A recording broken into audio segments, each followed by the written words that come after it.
Okay, so what is an IEP?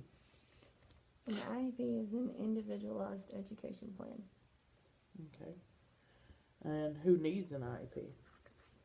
Students who struggle in different subjects, they have an IEP for specific learning disability, or those who have a very low IQ, they have one for intellectual disability, or those who have things like ADHD or medical issues, they have IEPs for other health impairments.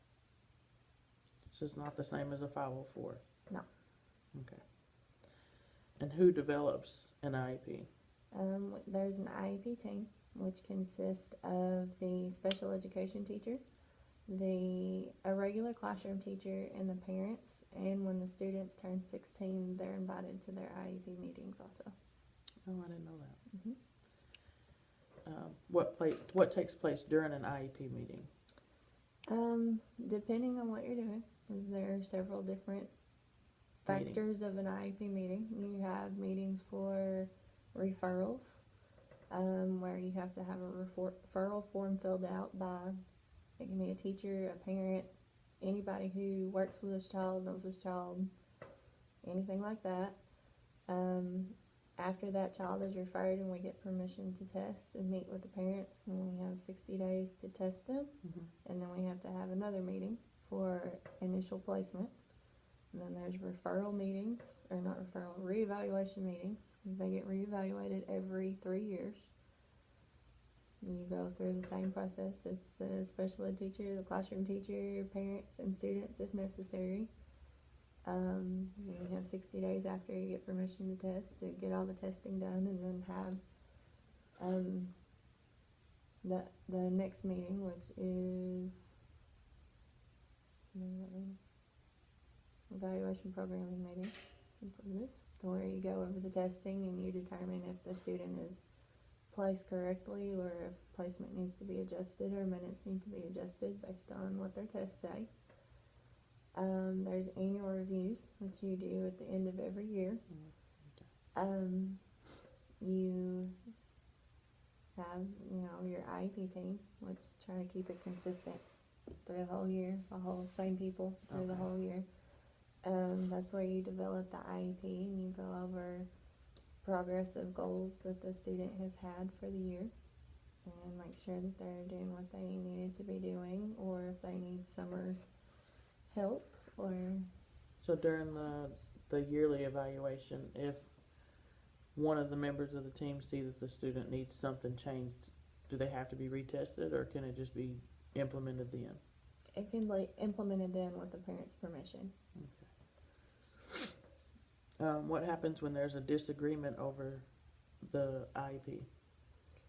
The IEP team can come to some kind of compromise, something that will work best for the student, because that's ultimately what needs to happen. It needs to be the best thing for the student, not for anybody else. Okay. That sounds a lot better. How is the IEP implemented after it's created?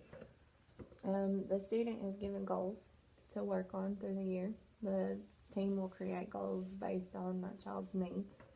So, for example, if that child needs to work on knowing their parts of speech so they can ultimately get better at writing, we'll work on the parts of speech. And we can do goals that can have to be met by the end of the first 9 weeks or by the end of the year. Okay. So they can make short-term goals and long-term goals. Mm-hmm. What's the most difficult decision when creating the IEP? I think the most difficult part for me, being that I have all my English kids in the regular classroom and I'm down there with them, is making sure that I meet their goals, because they have classwork to do, and anything that I give them is extra. Okay. So is it harder on you when your students for special education are in a general classroom? Yes. Versus being pulled out for your session only? Yes.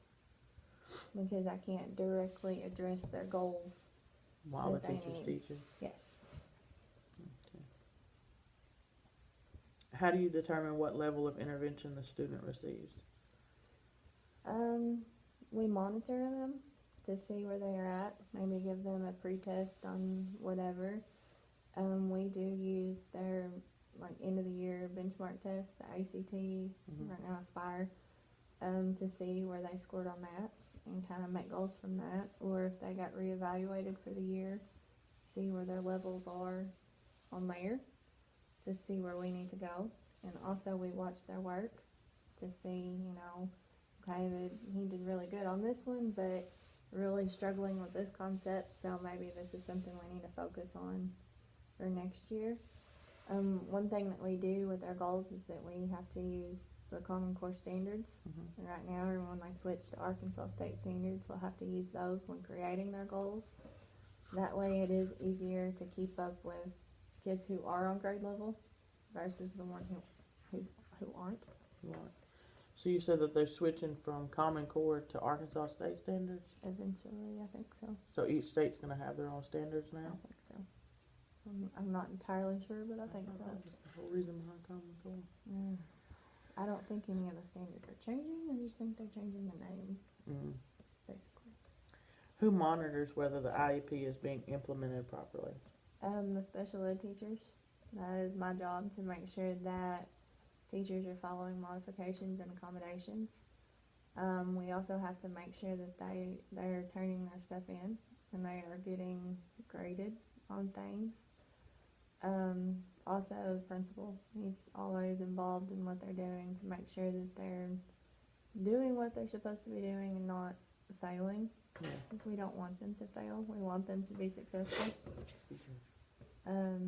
We all kind of work together, and if teachers have a concern, they'll usually send me an email and let me know, or send students up here if there's something that they need extra help with.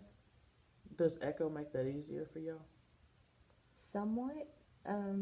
ECHO, this year, the new ECHO actually has a standards part where it shows their progress on their standards, like the Common Core standards, which is really cool for me because I can see, oh, hey, they have so much percentage on this goal, which happens to be one of their IEP goals. Okay. So that makes it easier for me. It just takes a really long time to do all that because I have a bunch of kids.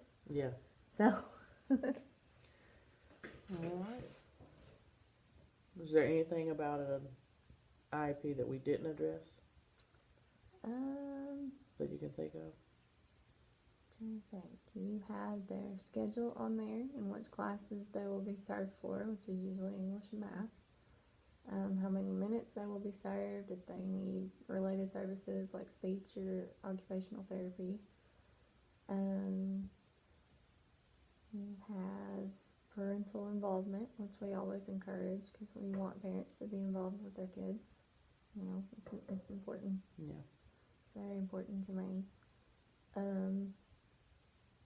And then their goals, and then we have their placement because we want them least restrictively placed. There's a piece of paper in there for that.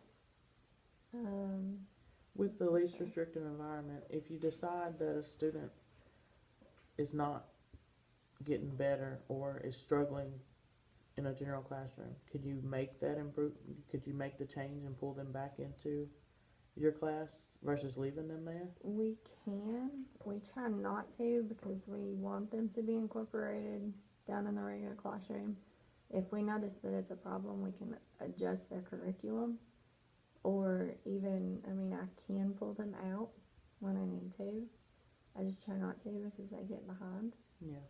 If I do, most of the time teachers will let me know if a student is getting behind that far, and like I said, they'll send them up here or find me and, hey, can you help the student do this, because they're really not understanding. Okay. All right. Well, I appreciate it. Thank you. You're welcome.